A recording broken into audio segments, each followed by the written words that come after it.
So ayan o, natutulog na po dito yung ating ibang kababayan. Dito na po natutulog, sa kalsada na po natutulog mga kababayan. Ako pa ay hindi bayaran. Diyos ang nagpunta dito para masambayan ng Pilipino, ng Pilipinas ay magising sa tamang luklukan, sa tamang pinagotan na karapat-dapat. Wikan ang mga tao. Ang mga sambayan ng Pilipino ay magising na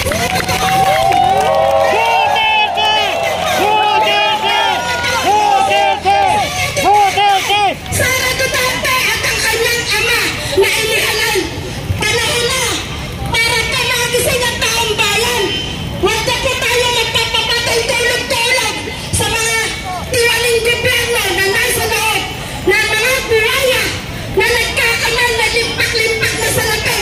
Hindi para sa sariling bayan, kundi para sa kanila at magpayaman na magpayaman.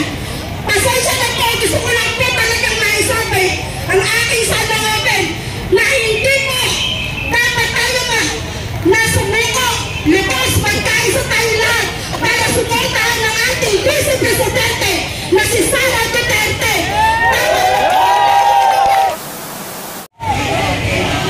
So ito po ang kaganapan dito sa may Edsa Shrine.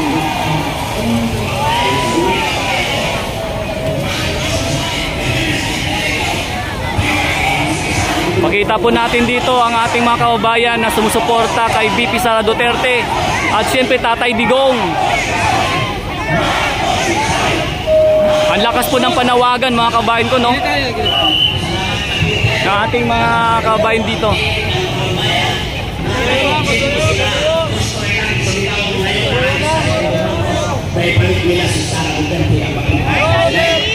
Ngayon, andito yung isang babae na katatat. Ayos na, ayos na. Siyang ligo. O saan ba ito galing? Ha? Okay. Okay. Sorry. Ito siya nagmanon. Kasi ito, speak up day, speak up night, speak up morning, speak up tomorrow. Sino nga sumaksalita? No holds barred dito, punta kayo. Kasi magdamat tayo dito. O ito, sige, Mrs. Ako nga po pala ay isang OFW na nabibilang at medyo matagal-tagal na din po dito sa ating bansang Pilipinas. Una po sa lahat, ang nagiging mga patakaran sa ating gobyerno, bagamat hindi ko po kilala ang kanilang mga pangalan. Sa nakikita ko na po bilang panonood sa TV, sa pamamagitan ng ipatandado at isang ulirang na masasabi natin na talagang magaling tumayo sa kapakanan ng bayan ng Pilipinas, ng gobyerno, para tayo paglaban ang karapatan ng Pilipino ang bayan. Ako po ay sumali na rin ng television sa Pilipinas. Isa ko ay kamay. Presidente na si Sara Duterte sa kanyang mga pananalita na sinabi na sabihin na po natin na nabigla siya ng pananalita, pero para sa akin po ang simbahan ng Pilipino hindi magkakabigla na kung sino mga tayo, sino ang dapat isunod sa kanya, pero isa ka na hindi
Una po sa lahat, sinasabi ko sa inyo, ako pa ay hindi bayaran.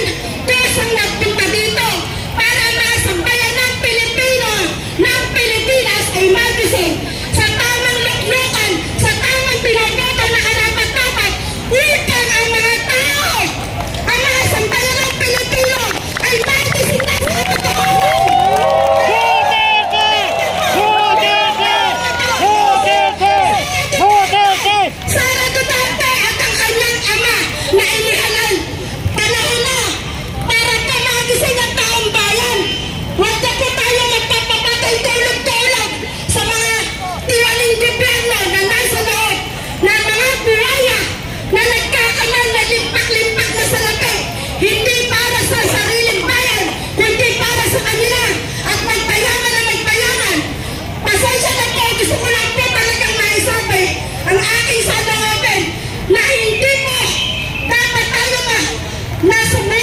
Lubos pagkain sa tayo lahat para suportahan ng ating Vice Presidente na si Sara Duterte. Yan lang po. Maraming salamat po. Sa Duterte! Duterte! Duterte! Duterte! Duterte! Duterte! Duterte! Yan lang po. Maraming salamat po. Yan. Sino yung pipila dito? Para, palistanan dito. Para magpalabasan ng sama ng loob. Kasi, pag hindi mo isama, paglalabas yung sama ng loob nyo, aba, pira yan ng magkasakit ka. Pira yan ng doktor. Ito po. Okay, sandali. Oh, ano? Akit titisig na ko. Kaya kami nakait eh. Mabuhay ang sambayan ng Pilipino! Mabuhay! Laban Pilipinas! Laban! Laban Pilipinas! Laban! Sino ang ating alisin? Sigalan! Marcos resign! Marcos resign! Marcos resign! Marcos resign! Marcos resign! Sino ang ipapalit? Inday Sara Duterte! Inday Sara Duterte! Inday Sara Duterte! Ayan po, tinan nyo mga kabayan nyo, yung mga sumusuporta po kay VP Sara Duterte at Tatay Digong sa kagalaw dito sa Shrine. O ayan o, natutulog na po dito yung ating ibang kababayan. Dito na po natutulog, sa kalsada na po natutulog mga kabayan. Iba yun, nandun sa may mga galing ng tulog. Tapos kanina po nakita po natin yung pagkain nila, saging na sabat saka nilagang itlog. Okay, yung saxophone ba ready na? O mamaya pa?